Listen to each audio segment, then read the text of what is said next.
Yo, salam Passive Income. Oke, ketemu lagi dengan saya Eros Perwita di podcast Berburu Multibagger ya. Dan di podcast kali ini saya ingin menjawab pertanyaan dari Ibu Neneng Lee. Ya, jadi beliau bertanya ke saya via DM Instagram ya.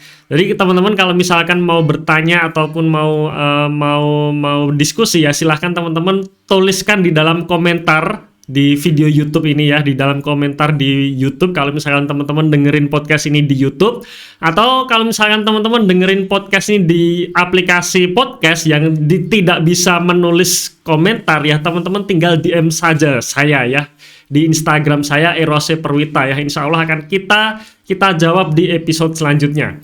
Nah, ini pertanyaan datang dari Ibu Neneng Lee. Beliau bertanya seperti ini ke saya, Mas Eros, saya seorang pemula nih. Kira-kira saham multibagger apa yang harus saya beli gitu? Sebenarnya pertanyaannya sederhana, tetapi jawabannya ini panjang gitu teman-teman ya. Makanya kita bikinkan satu podcast khusus untuk Ibu Neneng Lee nih ya. Semoga Ibu Neneng Lee mendengarkan podcast ini. Jadi gini, kalau pemula berarti saya mikirnya sudah punya rekening saham ya, sudah buka rekening saham, sudah setor dananya, tinggal beli. Nah, selanjutnya beli apa gitu kan, beli saham apa gitu. Nah, tips teman-teman sekalian ya, tips yang pertama buat teman-teman yang masih pemula adalah pastikan bahwa uang yang Anda gunakan untuk beli saham adalah uang nganggur ya, alias uang yang tidak akan digunakan paling tidak 3 tahun ke depan. Ya, jadi jangan sampai pakai uang dapur gitu ya, atau uang tabungan yang akan digunakan misalkan nih ya, misalkan teman-teman nabung buat nikah tahun depan nikahnya. Nah, mungkin teman-teman mikir nih, mumpung masih tahun depan karena sekarang masih nganggur ya, saya putar dulu deh di saham gitu kan. Kebanyakan seperti itu.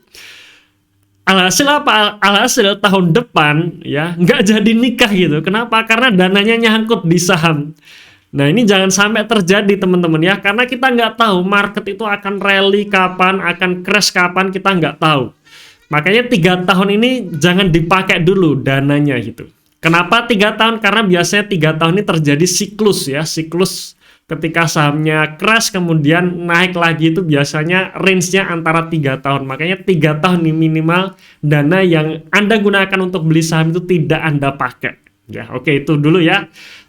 Pastikan pakai dana nganggur. Oke. Selanjutnya yang kedua.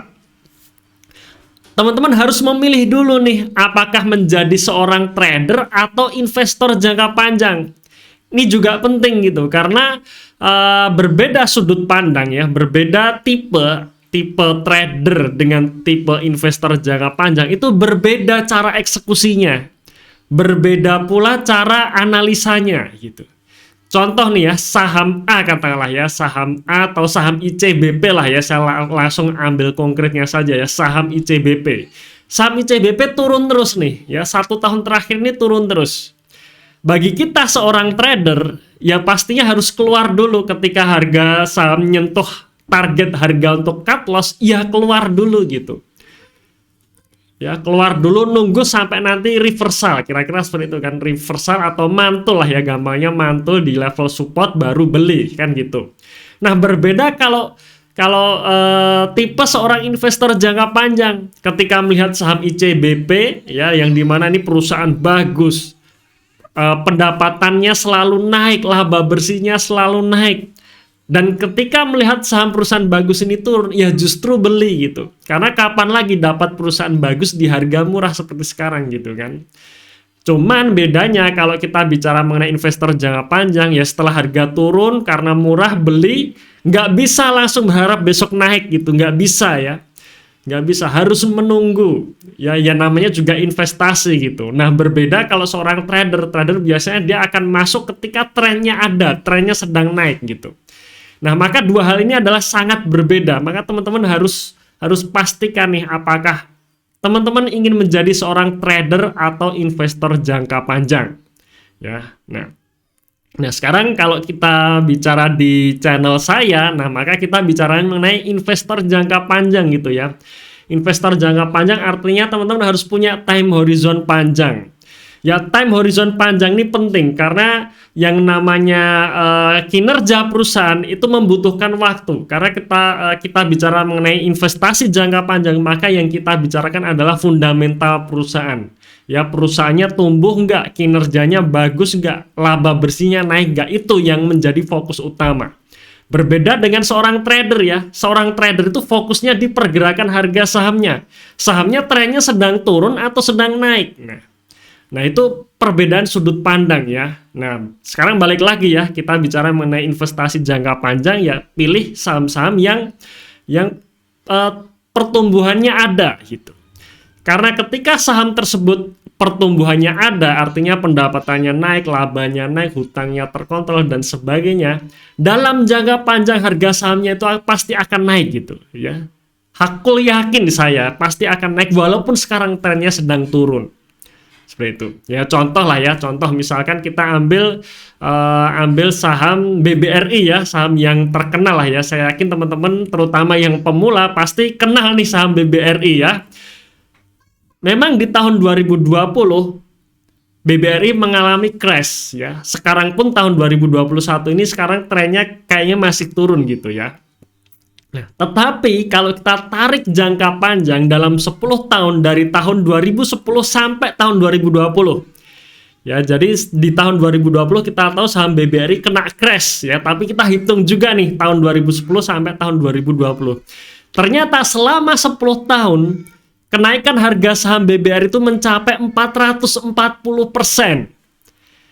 Itu untuk ukuran investasi ya bagus gitu ya. 440% ini kalau kita bagi rata katakanlah per tahun ya kira-kira setahun itu naik 40%.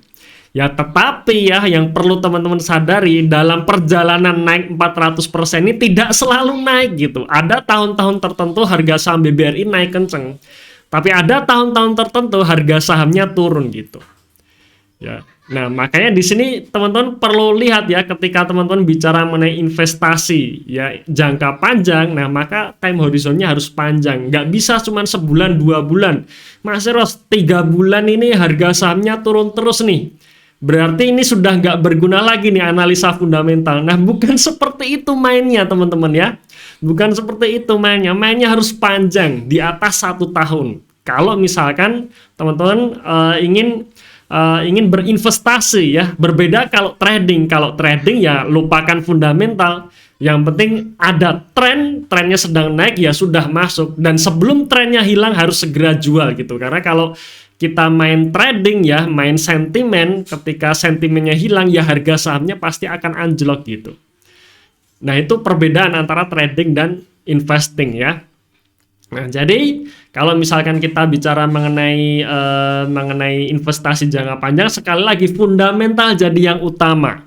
Ya, jadi tips berikutnya ya, pilih perusahaan yang memiliki pertumbuhan kinerja. Ya, pertumbuhan kinerja, pendapatannya naik, laba bersihnya naik, ekuitasnya naik. Nah, itu baru bisa kita masukkan dalam watchlist kita. Nah selanjutnya apa? Selanjutnya teman-teman harus hitung valuasinya. Ya jadi bukan serta-merta ketika saham ini fundamentalnya bagus. Ya fundamental bagus di sini artinya tumbuh ya. Jadi bukan hanya sekedar bisa mencetak laba gitu. Teman-teman kalau bilang Unilever buktinya turun, fundamentalnya bagus, tunggu dulu. Unilever ini memang menghasilkan laba, tapi pertumbuhannya nggak ada, laba bersihnya turun gitu ya. Jadi teman-teman harus tahu nih analisa fundamental yang benar itu seperti apa. Jadi bukan hanya sekedar menghasilkan laba saja, tapi lihat pertumbuhannya ada nggak gitu. Ya, oke ya. Oke seperti itu ya. Kita nggak bahas Unilever ya. Next kita akan bahas Unilever. Tapi yang jelas Unilever kinerjanya sedang menurun gitu ya. Harga saham sekarang ya menurut saya murah gitu ya. Soalnya kalau harga sahamnya di 7.000, 8.000, nah itu sudah kemahalan. Jadi seharusnya belinya tidak di harga 7.000 kemarin gitu ya. Kalau beli sekarang sih oke ya. Cuman kita nggak bahas sekali lagi ya, kita bahas dulu konsepnya, konsep umumnya dulu ya. Nah, valuasi ini yang penting. Jadi ketika kita sudah menemukan perusahaan yang bagus, selanjutnya kita valuasi apakah harganya masuk akal atau tidak gitu. Jadi bukan hanya sekedar langsung beli saja pasti naik, tidak, mainnya tidak seperti itu teman-teman ya. Valuasinya masih murah atau enggak gitu. Kalau misalkan valuasinya masih murah, maka disinilah potensi margin yang besar bisa kita dapat ya dari pergerakan harga sahamnya. Artinya ya kita semakin murah kita beli valuasinya dalam jangka panjang ketika harganya ini masih di bawah value perusahaannya, ya kita beli gitu. Jualnya kapan? Ketika nanti harga sahamnya sudah di atas value-nya. Nah, ketika tersebut ya teman-teman bisa jual dan mendapatkan baggernya. Nah, baggernya ini teman-teman hitung antara value dan juga valuasinya masih ada spread yang lebar atau tidak gitu. Ya. Dan juga misalkan teman-teman kalau ingin mencari multi bagger untuk investasi jangka panjang pun itu juga ada macam-macam. Multi bagger yang dalam jangka relatif pendek, artinya cuma 1 tahun 2 tahun, atau multi bagger dalam jangka waktu panjang seperti 5 tahun atau 10 tahun gitu. Kita bicara mengenai BBRI ya. BBRI apakah bisa menjadi multi bagger? Bisa gitu. Nyatanya dalam 10 tahun naik 400%, 4 bagger ya dalam 10 tahun. Nah, itu juga multi bagger gitu. Dalam jangka 10 tahun gitu ya. Kemudian kalau yang 1 tahun Mas? Ada juga gitu ya. Ada juga misalkan kalau teman-teman mengikuti mengikuti YouTube saya, channel saya yang lain, di situ kita sudah sering bahas nih bahwa ada saham-saham yang mencetak multi bagger dalam jangka waktu 1 tahun atau 1 tahun kurang. Gitu. Dan itu adalah berdasarkan analisa fundamental ya. Analisa fundamental artinya kita pakai untuk investasi jangka panjang. Nah, selain multi bagger untuk investasi jangka panjang, multi bagger sehat ya, ada juga multi bagger gorengan yang dimana 1 bulan itu kenaikannya bisa 200%, 300%. Tetapi habis itu ya anjlok lagi. Nah, makanya sebelum anjlok teman-teman harus jual gitu. Nah, ini untuk mereka yang suka yang trading gitu ya, yang suka mengamati pergerakan harga saham dalam jangka pendek gitu. Nah, itu ya. Jadi pertanyaannya sangat simpel. Jawabannya sangat simpel. Pertama, pastikan pakai dana nganggur buat teman-teman yang pemula, kemudian putuskan nih mau menjadi trader atau investor jangka panjang. Nah, salah satu pertimbangannya adalah Anda punya waktu nggak untuk mengamati market setiap saat itu saja. Ya, kalau masih bingung mau pilih menjadi seorang trader atau investor jangka panjang, pertimbangannya adalah Anda punya waktu nggak itu. Kalau Anda nggak punya waktu, Anda sibuk ngantor, sibuk bisnis, ya, sibuk ngurusi rumah tangga dan sebagainya, mending cari multi bagger sehat dengan menerapkan kaidah value investing ya, artinya time horizonnya harus panjang, 1-2 tahun gitu ya. Nah, episode selanjutnya kita akan bahas nih kira-kira ada potensi apa saja yang bisa menghasilkan multi bagger dalam jangka waktu relatif pendek ya, 1-2 tahun gitu. Ya. Tuh.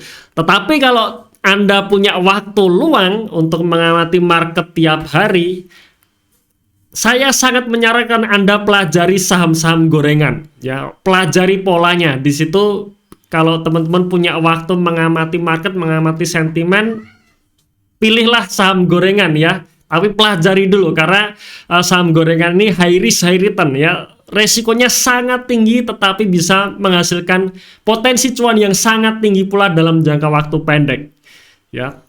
Ya, sekali lagi ya, Anda harus meluangkan waktu gitu kalau misalkan Anda pengen masuk saham gorengan. Tapi kalau nggak punya waktu seperti saya tidak punya waktu, saya nggak ada waktu buat memonitor pergerakan harga saham setiap hari ataupun sentimen, memperhatikan sentimen setiap hari, ya saya pilih cari multi bagger yang sehat. Oke ya. Nah, jadi itu ya kira-kira jawabannya dari pertanyaan yang disampaikan oleh Ibu Neneng Lee ya. Sesimpel itu sebenarnya jawabannya, tapi memang penerapannya tidak mudah ya. Jadi pelajari lagi nih, kira-kira cocok yang mana, apakah menjadi seorang trader atau investor jangka panjang gitu. Ya, kalau misalkan Ibu Neneng Lee pilih menjadi seorang trader atau full time trader bahkan ya, nah mungkin Ibu Neneng Li harus cari referensi lain di luar saya gitu ya, di luar saya, karena saya akui saya spesialis untuk investasi jangka panjang ya. Tapi kalau Ibu Neneng Li pengen santai ya, pengen keluar dari berisiknya bursa yang terjadi setiap hari setiap saat, pengen keluar dari berita yang aneh-aneh yang terus menerus ada, yang ini bisa mempengaruhi pergerakan harga saham dalam jangka pendek. Nah, Ibu Neneng Li cocok nih untuk mengikuti terus podcast ini gitu ya. Ya, jadi itu teman-teman sekalian dan juga khususnya ke Ibu Neneng Li ya. Semoga Ibu Neneng Li mendengarkan ini. Kalau misalkan ada pertanyaan lagi, silahkan DM saya ke Instagram saya Erose Perwita, atau bagi teman-teman yang mendengarkan podcast ini, tuliskan saja di dalam kolom komentar, akan kita bikinkan atau kita jawab di episode selanjutnya ya. Teman-teman juga silahkan kunjungi website saya perwita.com ya. Di situ saya nulis blog, saya nulis artikel yang siapa tahu bisa menambah wawasan juga. Oke, terima kasih sudah mendengarkan podcast ini sampai selesai ya. Tunggu episode selanjutnya dan salam Passive Income.